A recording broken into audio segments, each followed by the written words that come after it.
Estúdio Blaha World apresenta No Ritmo com Você, podcast.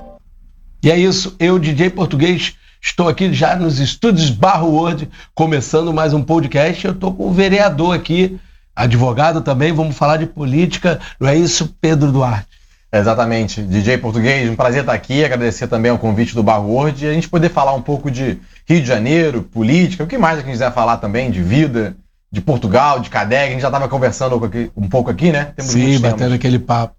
Agradecer ao José Cury, exato, né, pelo convite, ele que falou, o Pedro vai aí para falar de os jovens na política. Já são muitos anos que eu converso com o Cury, ele sempre incentiva pessoas que entrem na política, comecem, né, a debater o Rio de Janeiro. Agradecer a ele aí também por esse convite. Então é isso, pessoal. Você que está aqui pelo YouTube, já deixa o like, faz o aviãozinho, convida mais gente para acompanhar o nosso podcast, sempre às 18 horas aqui pelo YouTube. Se você está pelo canal Multiplay ou pelo canal 6 da da TVC Rio, às 15h30, às quintas-feiras. Aguardamos todos vocês. E é isso. Pedro Duarte, advogado, especialista em gestão pública, e, como eu disse, vereador, que está no seu segundo mandato aqui no Rio de Janeiro e atualmente preside na Câmara Municipal a Comissão de Assuntos Urbanos. Isso aí. E tudo começou pequeno, né? Na escola, foi isso? O start? Diria que não na escola, mas na época eu estava passando do colégio, né, do terceiro ano, sim, vestibular, para a faculdade. No ensino médio eu comecei a gostar muito de ler sobre política, ideologia, como o mercado funciona, o que os países tinham dado certo, países tinham dado errado, mas eu não gostava de falar de política no dia a dia, eu gostava de ler sobre. E aí eu entrei na faculdade, a família toda é de comerciantes, são mais de 40 anos vendendo flores no CADEG, né, eu nasci em Caxias, fui criado na ilha, depois mudei para Barra. Então, mas aí tu já tinha uma estrutura política, não, mas foi geopolítica. Claro, Mas eu vi o comércio crescendo e com isso eu podendo ir para bons colégios, eu e meu irmão tendo acesso a boas coisas. Eu falei, cara, não é possível, essa tal burguesia não faz mal. Eu vejo meu pai empregando, pagando seus impostos, pagando os funcionários, não faz sentido. E aí eu entro na faculdade e vejo lá meu centro acadêmico com frase do Marx, Che Guevara, viva o socialismo, etc. E aquele conflito, né? Aquela coisa, eu falei, olha, isso não me representa. Até porque, fora a burguesia. Minha família meio que é burguesia. Né? E graças a Deus que temos aí burgueses, né, empreendedores, gerando emprego, gerando renda, sim, fazendo esse país crescer. Né? Como a gente tem aqui no Blaha World, dezenas, centenas de pessoas que empreendem, né, acordam cedo e dormem tarde todo dia para montar o seu negócio. E aí eu falei, eu vou disputar a eleição contra esses caras. Eu só quero um centro acadêmico que faça painel, que faça debate, que ouça todos os lados, basta desse aparelhamento. Que é o mais importante, né? Exato. Não é a direita ou a esquerda, nem o centro, como tem o tal do centrão. É importante ouvir a todos. Ouvir todo mundo, acho que ainda mais como aluno de direito na época, o direito é humanas, tem que ouvir todos os lados. E foi assim que eu comecei, e aí isso tem já 17 anos, e de lá pra cá eu não parei, porque, beleza, eu estagiei em escritório, depois fui trabalhar no Congresso Nacional, trabalhei na Assembleia Legislativa, e estudei, fiz minha pós em gestão pública, mas sim, nunca deixei a política de lado. Então eu disputei várias eleições em centro acadêmico, do direito. Depois eu fui presidente do Diretório Central de Estudantes, ou seja, todos os alunos da PUC, 12 mil alunos. Que ano isso? Que tem aquela época dos caras pintados. Não, isso aí bem depois. Aí é 1991, eu tava nascendo. Eu nasci em 91. 2015 tu pegou os Black Blocs, lembra? Isso, essa época, não é pelos 20 centavos. Mas aí machucava os outros. Tinha contradição nessa reclamação. Tinha o lado bom das pessoas de bem, né? e os Black Blocs que vinham para destruir toda a ideia boa. E aí eram 18 cursos, imagina, eu representava os alunos de biologia, ciências sociais, computação, engenharia, era um mundo, né? Eu conhecia mais o direito e não conhecia aquilo. Mas felizmente fiz uma boa gestão, tanto que fui reeleito com quase 80% dos votos. E nesse momento aí, porque, como você falou, você era um pouco diferente. As palavras lá do Che Guevara, aquilo a gente tirou. Tirou e mostrou que as pessoas poderiam continuar com a filosofia do Che Guevara, mas respeitando quem não tem essa... Para ter uma ideia de uma bomba que a gente organizou na época, era o Tarcísio Mota, do PSOL. Sim, professor, né? já tinha sido candidato a governador, super conhecido, e a gente organizou um debate dele com o Flávio Bolsonaro. Que caramba, que também na época já tinha, exato. Que briga a ideia era debate, não era tirar o Che Guevara para botar a mídia, era simplesmente, o aluno tem direito de ouvir. E o tema tranquilo, desmilitarização da PM. E aí, por óbvio, o Flávio estava defendendo que a PM deveria ser militar, né? E o Tarcísio está defendendo que a polícia militar deveria deixar de ser militar. Estava atrapalhando, eu acho que teve uma época que ele falava que a PM atrapalhava até o Rio de Janeiro. Que aí, velho, eu discordo radicalmente dessa visão do pessoal. Certeza. Mas meu papel como presidente do DCE era organizar. Sim. E aí, o ginásio, 1.800 pessoas. Eu lembro que eu reservei um auditório para 250 pessoas. E aí abriu o evento no Facebook, né? Porque o que bombava ainda era o Facebook. E aí criei o evento, e aí fui fazer outra coisa da vida ao longo do dia e tal. De noite fui entrar no evento, as pessoas podiam confirmar, né? E aí tinha 2.000 e tantos confirmados. Caramba. Eu falei, olha, acho que isso vai dar um problema. Mas eu pensei, uma minoria que vai. Aí o dia seguinte tinham 6.000 confirmados no evento. 6.000? Aí eu fui no reitor da PUC. Falei, reitor, eu tenho um problema. Eu reservei um auditório para 250 pessoas, eu tenho um evento com 6.000 confirmados. Ele, que loucura, como é que você faz isso? Você é louco. Aí ele, primeira sugestão foi, cancela, vai dar trabalho. Eu falei, não dá, tá confirmado com Flávio Bolsonaro, com Tarcísio Mota. Que naquela época já tinha o nome e sobrenome na política. Já eram muito conhecidos. E aí ele deu a ideia de tirou as traves do ginásio, né, era uma quadra, a gente abriu o espaço inteiro e todo mundo sentou na quadra, na arquibancada, deram umas 1.800 pessoas. Né, e foi isso que a gente sempre defendeu. Eu tenho, claro, minha visão, eu sou um cara liberal, mais para a direita, pró-comércio, estou bem distante do socialismo, mas o meu papel naquele momento era colocar as pessoas para debaterem e representar todos os alunos. E por isso, acho que a gente foi tão bem reeleito. E aí veio a formatura, né? Mas antes disso, calma, uma curiosidade. Não teve nenhum quebra-pau, porque é um lado esquerdo, o PSOL é bem esquerda, vários, é comunismo mesmo, né? Não é só esquerda. O PSOL prega o comunismo e do outro lado o Flávio, que naquela época já não era PL, era um partido também de direita. Não sei se PSC. Partido de direita. Ele era de algum partido de direita, não lembro qual. Sim. PSC, talvez. Não, a gente teve vários estresses lá. Eu já cuspiram em mim na porta da PUC, eu era chamado de fascista, tomei nota de repúdio, né? O coletivo faz nota de repúdio, as atitudes... aí me acusavam de tudo possível. Mas mesmo juntando direita e esquerda não... Porque... Enfim, sempre tem gente radical que fala tinha que ser desse jeito, porque a PUC tem que ser revolucionária. Eu falo, olha, gente, a PUC, eu não sei se vocês lembram, na sigla, ela é uma pontifícia universidade católica. Então acho que a última coisa que ela tem que ser é revolucionária. Mas você quer ser revolucionário aí, vai ser. Estuda lá e continua e faz sua vida. Agora, você dizer que a PUC, uma instituição católica, jesuíta, tem que ser revolucionária, talvez você tenha escolhido a universidade errada. Se for a revolução de Jesus está voltando e vamos paz e amor, bastante amor, né? Exato. E aí é isso, eu tive vários estresses, poderia listar aqui vários deles, mas felizmente passamos bem por isso, a reeleição é a maior prova disso. Mas aí, por óbvio, também veio o meu tempo de formatura, sou advogado de formação, e eu fiquei naquela de, e agora vai tudo acabar? Eu vou pro escritório, meu chefe na época, eu já estava no escritório há uns 3 anos, Pedro, você vai ser efetivado, vai ser advogado? Terno e gravata todo dia, fazer petição, vou deixar de debater política, gestão pública, representar as pessoas. Eu vou dizer que você acabou se apaixonando por isso. Total. Para mim, hoje eu tenho essa clareza de que é a minha vocação, é o que eu gosto, é o meu propósito, mas naquela época eu não tinha. Sim. E aí, um grande amigo meu, o Fernando Leite, ele é filho do Otávio, que era deputado federal na época. Jorge Leite? Otávio Leite. Otávio Leite. E aí o Fernando falou, Pedro, vou te apresentar meu pai, ele é deputado federal, vocês vão conversar. E aí o Otávio, eu tinha 25 anos, falou, Pedro, você tem que ser candidato a vereador. Caramba.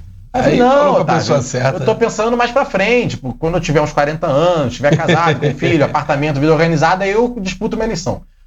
Aí vai ser o momento que você menos vai querer disputar uma eleição. Porque sua esposa não vai querer, você vai ficar com medo da exposição dos seus filhos, você vai ter um apartamento pra pagar, vai estar na carreira. Falou, concorre agora. Você não deve nada pra ninguém, só pros seus pais.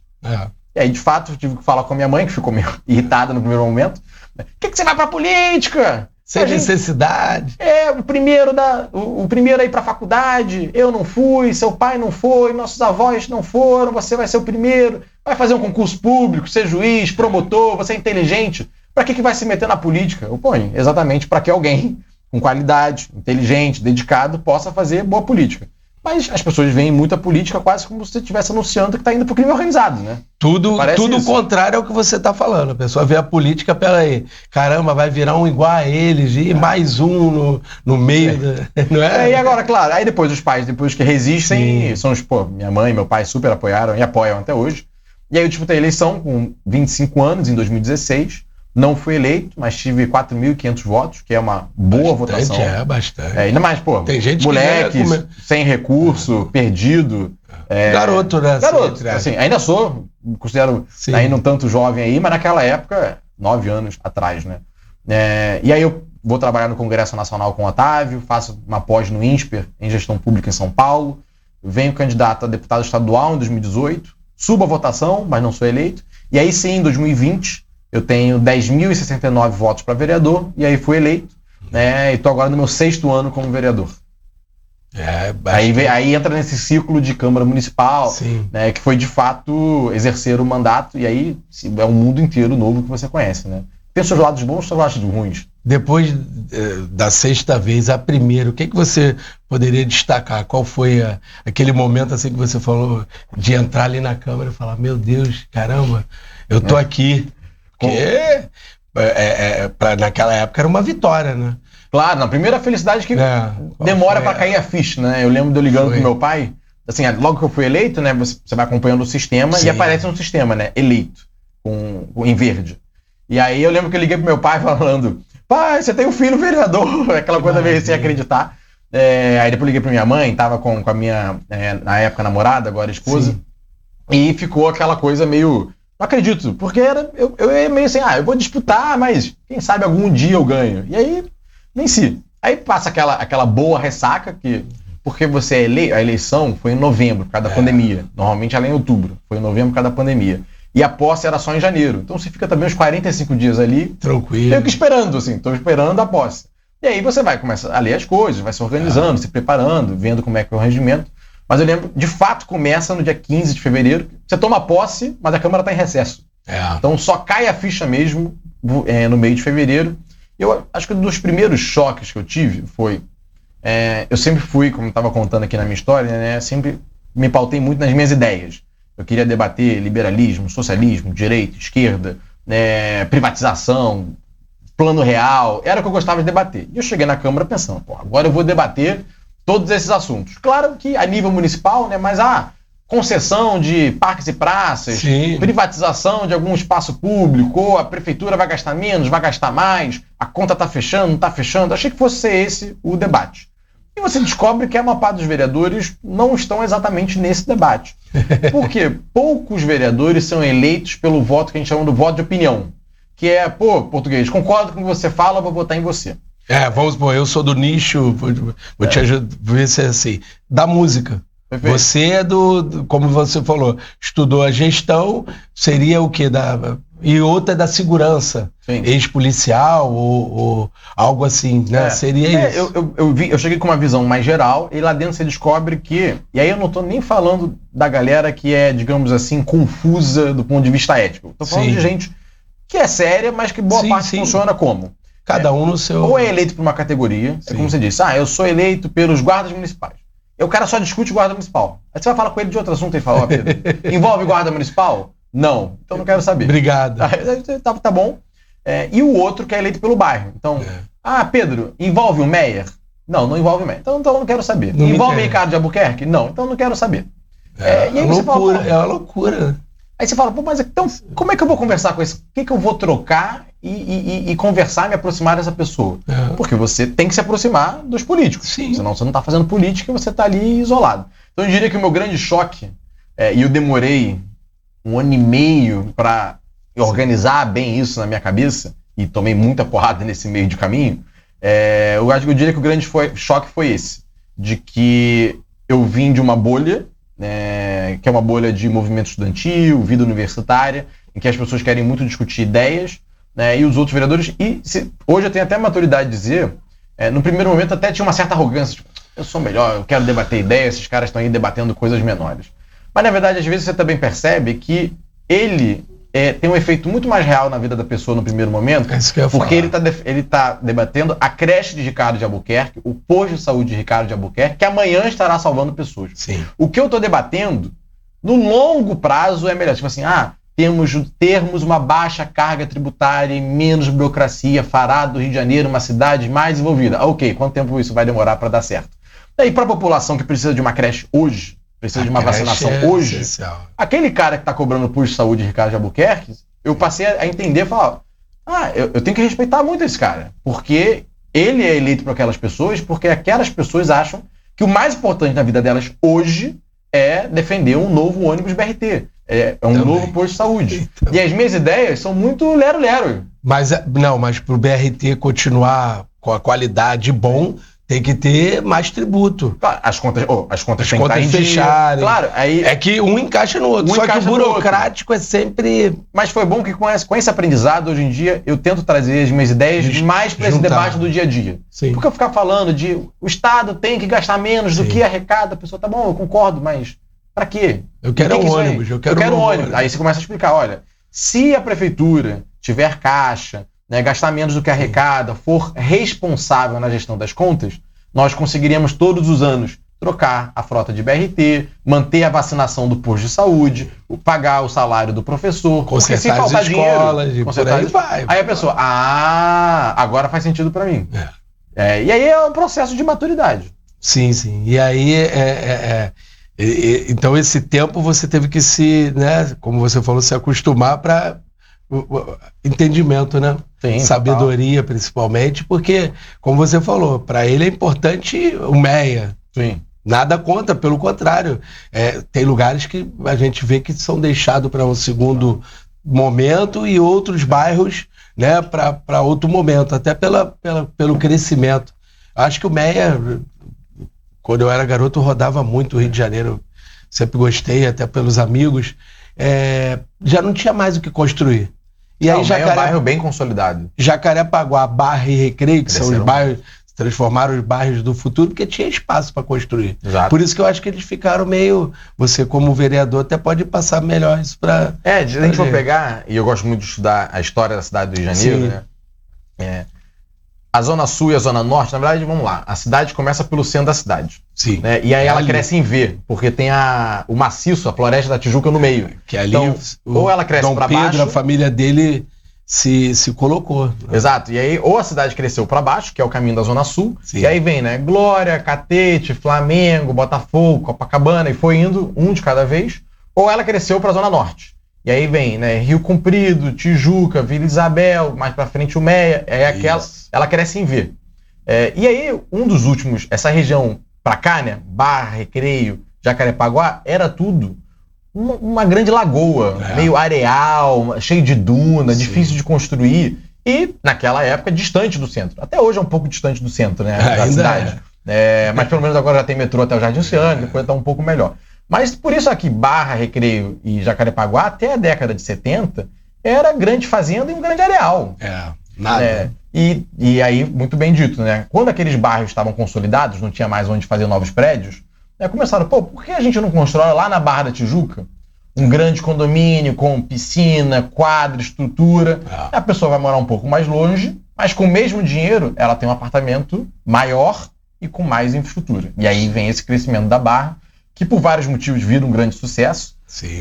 As pessoas, hoje em dia já não tanto mais, mas lá, década de 90, mais seguro, mais barato, com bastante infraestrutura, praia.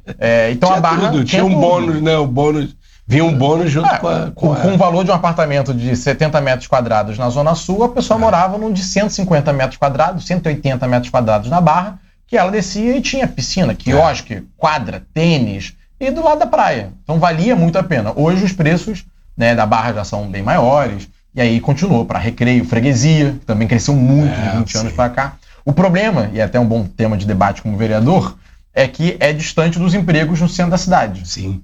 Então a pessoa que sai da Taquara para chegar no centro é um inferno a vida dela. Loucura. É um inferno. Vai pegar 2 ônibus, 3 ônibus, vai demorar 1h30, 1h40. É desagradável. E Pedro, mas vamos falar também um pouquinho do lado bom, você que vem de uma família portuguesa. A gente estava conversando da CADEG. Eu acho que para quem não conhece a CADEG, tem que conhecer. Já lembra, e eu principalmente já veio aqui na minha cabeça, já veio um bom bolinho de bacalhau, flores, né? A área de festas aí eu conheci bastante pessoas de paisagismo. A CADEG ainda continua se destacando por isso, e a sua família conta um pouquinho também essa história. Muita gente não sabe, né? O CADEG é Centro de Abastecimento do Estado da Guanabara. Então, quando ainda éramos do Estado da Guanabara. Então é bem antigo. A família está lá já, a loja há mais de 40 anos. Então a loja é mais velha que eu. Quando eu nasci, a loja já estava lá. E são 3 irmãos que tocam. Meu pai, que é o caçula, meu tio Silvio e meu tio Abel, que é o lado português da família. O lado da minha mãe veio da Paraíba. Minha mãe e com 8 irmãos. Nordestinos, né? Nordestinos, exato. Os 2 foram para Caxias, a família por parte de mãe e de pai. E minha mãe Ana conheceu meu pai Pedro, mesmo nome, em Caxias, e ali formaram a família. Aí depois Ilha e aquela história. Então, mas esse comércio que é muito marcante, porque são mais de 40 anos e todo mundo conhece, né? Todo mundo não, mas muita gente conhece o CADEG.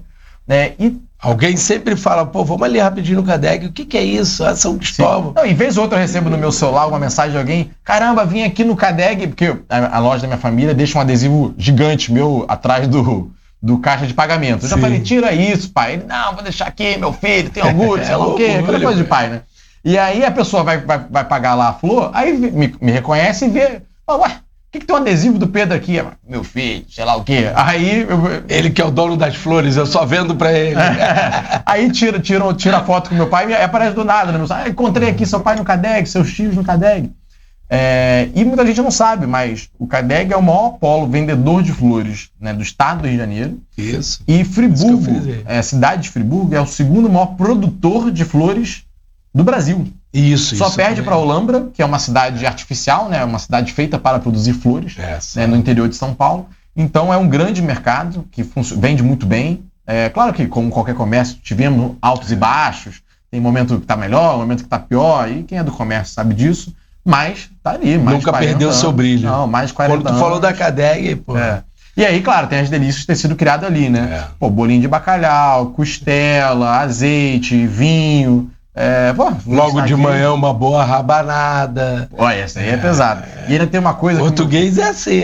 Meu pai, como são 3 irmãos, eles trabalham em horários diferentes. E aí meu pai, por seu caçula, pegou um horário muito agradável. Ele chega 11h30 da noite, meia-noite, todo dia, e sai 8h30, 9h da manhã. Esse é o horário padrão dele. Então, invertido, né? Sim. E aí o padrão para eu marcar hoje em dia com meu pai é que eu marco lá de tomar café da manhã com ele. Só que para mim, café para ele é rabada. É o que eu ia falar. Então ele já almoça. 8 da manhã eu faço, dá um pão na chapa e um café. Aí meu pai desce uma rabada e um chopp. E aí, pra mim é meio chocante, porque são 8 da manhã. Eu falo, pai, você tá tomando um chopp 8 da manhã. Ele, é minha janta. Tô aqui desde meia-noite, sei lá o quê. É horário invertido, né? Ele já ainda fala com um pouco de sotaque, não perdeu? Não, ele não, porque meu tio Abel chegou a nascer em Portugal, que é o mais velho. Como meu pai é o caçula, ele já nasceu aqui. Tem muito leve por causa dos meus avós, né? Criado, mas o meu tio Abel tem bastante.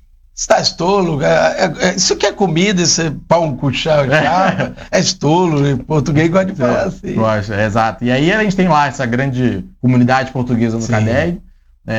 Eu tenho muito orgulho também dessas origens, mas dos dois lados aí, né? Uma mistura bem brasileira, Nordeste e Portugal. E a preparação até para o lado da política, né?